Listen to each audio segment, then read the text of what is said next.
How to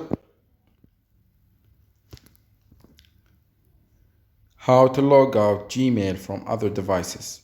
That's what I will show you in this video. But before we begin, make sure to subscribe to the channel and ring the bell to get notified whenever a new video is uploaded. With that said, let's get started. So go ahead and open up Gmail. And once you do that, click on the profile picture or icon at the top right corner of your screen. Then click on Manage your Google account. And once you're here, scroll the menu tabs to the right till you find Security and click on it.